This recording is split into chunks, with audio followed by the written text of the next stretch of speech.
Welcome to this explainer. Today, we're diving straight into one of the wildest, most fascinating paradoxes we are facing right now, the duality of artificial intelligence. I mean, on one hand, modern generative AI is this massive productivity booster, right? It promises to unlock just unbelievable human potential. But on the other hand, researchers are actively warning us that it might be turning into a silent cognitive threat. So, the real question is, are we in control of the machine, or is the machine slowly taking control of us? It's a pretty heavy question, isn't it? Are we literally stopping thinking? Is our obsession with these brilliant digital tools actually rewiring our brains and chipping away at our core cognitive abilities? Just think about it for a second. How many times today did you just completely accept the very first answer a chatbot spit out at you without even questioning it? Well, that exact tension is what we're going to dissect today.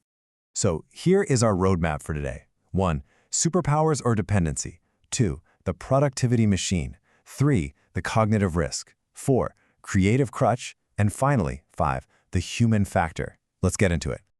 All right, Section 1, Superpowers or Dependency. Okay, so we are essentially living in this massive real-time tug-of-war. On one side, you have the business world, like the folks over at startups.com, looking at AI as an absolute superpower. It crushes those boring, repetitive tasks, creates insane efficiency, and theoretically frees us up to be a lot more strategic.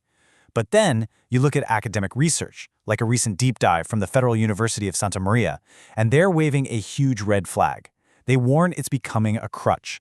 There's this very real risk of us just blindly accepting generated answers, losing our edge for critical analysis, and honestly, racing toward this terrible algorithmic homogenization, where absolutely everything just looks and sounds the same. Moving on to Section 2, the productivity machine. Now, what's totally fascinating here is how AI has completely flipped the script on how we work. Take video editing, for example. Historically, an editor would sit there staring at this endless, exhausting timeline, just hunting for good moments by eye. Not anymore. Now, it's all about text. Step 1, you generate an automatic transcription. Step 2, the AI scans that text to pinpoint complete, standalone thoughts or big spikes in energy.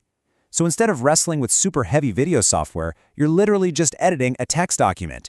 This kind of extreme efficiency is exactly how creators can chop one long explainer into 10 YouTube shorts in a fraction of the time it used to take. And this perfectly highlights how AI simply vaporizes the grunt work. When you're trying to move a traditional horizontal video into a vertical format for TikTok or Instagram Reels, you don't have to painstakingly animate the frame by frame anymore to keep the person on screen. Tools like CapCut or Adobe Express just read the image, lock onto the human, and auto-reframe the whole shebang. The promise here is huge. The AI handles the math and the pixels, leaving you to just focus on the message. But hey, efficiency definitely has its limits. Take a platform like Recopo, for example. They have incredibly strict rules about what AI just cannot judge accurately yet. Sure, a model might find a technically perfect 30-second clip, but if that clip has an inside joke without the setup, or an argument so nuanced that it basically becomes a straw man when you isolate it, the whole thing falls apart. The AI can suggest clips all day long, but that final curation, that real, empathetic understanding of how a human audience is going to react, that still absolutely demands an active human brain. Which brings us to Section 3, the cognitive risk. You know, we really weren't caught off guard by this. If we look back to 2019, researchers like Shoshana Zuboff were already sounding the alarm about automation suffocating cultural diversity. Fast forward to 2024, and privacy tech really popularized this idea of creative dependency. But the real wake-up call? That was early 2025. MIT and Microsoft dropped hard data, proving measurable cognitive declines in heavy AI users. And things escalated so incredibly fast that just a few months later, in July, OpenAI themselves had to launch a study mode just to try and undo the damage this passive learning was causing. When you actually compare heavy AI users with non-users, like in those 2025 studies from MIT and Carnegie Mellon, the contrast is just stark. Physical brain activity in the areas responsible for memory and critical analysis was actually lower in people who outsourced their thinking. And worse than that, when faced with a problem, these heavy AI users started trusting the machine more than their own instincts. They were just passively accepting whatever the AI spit out, without asking any questions. Think about that. The machine was getting smarter, for sure, but the human operator was getting cognitively lazier. So this leads to a really crucial concept that academia is now calling the illusion of competence. Imagine a student handing in this absolutely flawless essay generated by AI. But if you ask them to explain a basic concept from their own paper, they completely draw a blank. They've got an A+ final product, but their actual learning was literally zero. The real danger here isn't when the AI gets something wrong. The true danger is when the AI gets it perfectly right, but you have absolutely no idea why. Your intellectual autonomy just melts into blind trust. All right, let's look at Section 4, Creative Crutch. There's a quote from that UFSM and privacy tech research that really hits the nail on the head. Replacing creative practice with automation can lead to cultural homogenization. The AI becomes a creative crutch, leveling production to the algorithmic average. We have to remember how large language models actually work. They predict the next most likely word or the next most likely pixel based on historical data. So by definition, they are always gravitating toward the mean. If we start using AI as our final creative engine rather than just a brainstorming tool, we are basically surrendering our originality.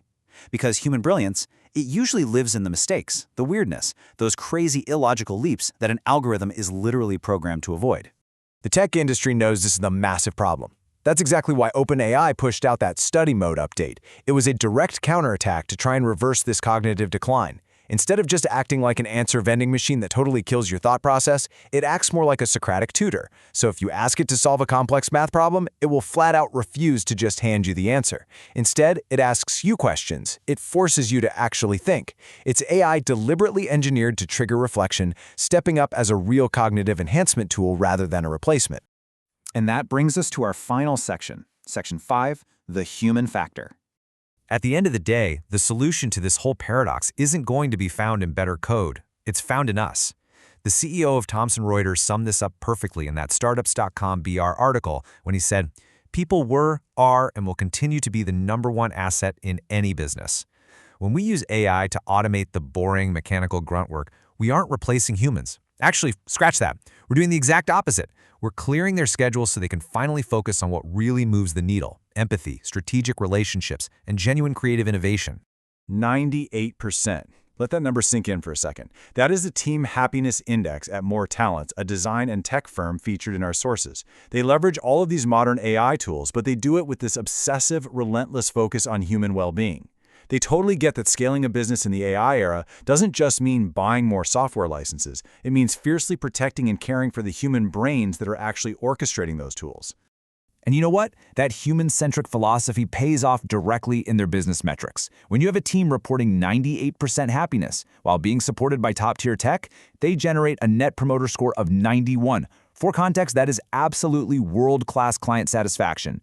It's just undeniable proof that empathy, genuine care, and human creativity are still our absolute greatest superpowers.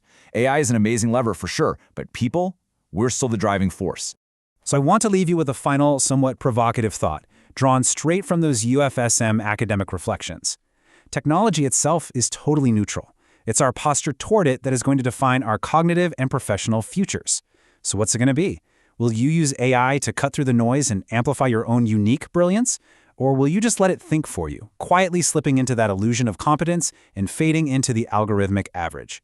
Choosing to be the operator and not the operated is something we have to actively decide to do every single day. Thanks so much for joining me on this explainer, and remember, keep questioning everything.